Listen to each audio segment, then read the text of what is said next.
Pembukaan pada tahun 1945, para pasukan serdadu Iran menyerang masjid di Makassar. Para ustadz di Makassar diserang dan disodomi oleh para Gerwani punyanya serdadu Iran. Dan oleh sebab itu banyak sekali kerusuhan hari itu di Makassar, dan warga-warga di Makassar disiksa dan ekonomi mereka mulai menyerap. Dan pada tahun 1946, tepatnya 30 September, beberapa jenderal kita diculik, yaitu jenderal yang selamat ada dua, Jenderal Ahmad Sukendro, Jenderal Nasution.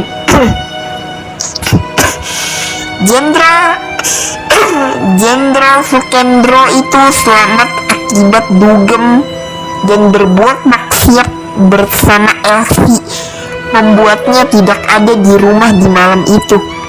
Sedangkan Jenderal Nasution selamat karena ngocok di atas plafon rumahnya alias genteng rumahnya, membuat serdadu Iran kesulitan mencarinya. Dan jenderal yang lainnya akhirnya berhasil dibunuh. Dan gara-gara Nasution ngocok di atas genteng, yang diculik jatuhnya rekannya guys, Pierre Tandian adalah korban yang salah tangkap oleh para serdadu Iran. Dan juga si bule Tandian ini disodomi dan dingentot oleh para Gerwani. Lanjut ke ceritanya, setelah beberapa jenderal ditembak di rumah dan beberapa jenderal langsung disiksa di tempat lubang buaya, dan para jenderal itu dimasukkan ke dalam lubang buaya, diludahi, ditendangi mayat-mayat mereka, dan ditaruh sampah ya, alias dilempar-lempar sampah yang mayat mereka ya. Jadi membuat mayat mereka itu tambah nyengat ya guys. Dan mayat mereka diludahi ya guys. Dan pada akhirnya lubang buaya menjadi kuburan massal bagi para jenderal-jenderal tersebut. Dan pada akhirnya setelah 30 bulan, 30 hari, 30 malam, 30 ngentot, akhirnya para jenderal tersebut ditemukan dengan kondisi yang sudah benar-benar mengenaskan. Bahkan ada beberapa jenderal yang benar-benar sudah tidak dapat dikenali lagi. Ya iyalah, tidak dapat dikenali guys. Ya bayangin aja guys, disiksa guys. Ya pasti hancur ya guys mayatnya. Dan hasil visum ada beberapa yang mengalami luka benda tumpul, dan ada beberapa yang mengalami siksaan. Siksaan maksudnya ditembaki guys. Dan ada juga beberapa yang mengalami siksaan seksual alias dingentoti dan matanya dicongkel guys. Dan pada tahun 1947 serdadu Iran berulah lagi.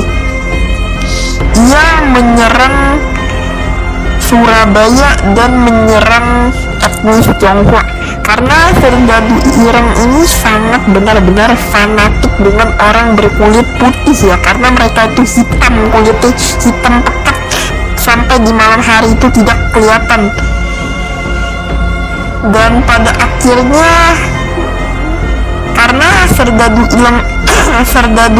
Iran ini sudah keterlaluan ya guys, menyerang semua orang gitu ya, dan orang-orang di Surabaya udah pada kacau gitu ya guys. Pada akhirnya Presiden Sukiropat yang sangat benar-benar ngentot merintahkan pasukan RPKD untuk menyerang balik pasukan serdadu Iran. Tapi karena serdadu Iran bukan lawan RPKD, akhirnya serdadu Iran berhasil dikalahkan. Dan kali ini saya akan membacakan Pancasila guys yang ada di Indonesia. Satu, keuangan yang maha esa. Dua, korupsilah sebanyak mungkin. Tiga, persatuan RPKD dan persatuan Serdadu Ireng. Tiga, ngentotilah para wanita. Lima, persatuan budaya dan budaya ngetot perkontolan. Indonesia gila, Indonesia kontol.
Contoh anak anjing.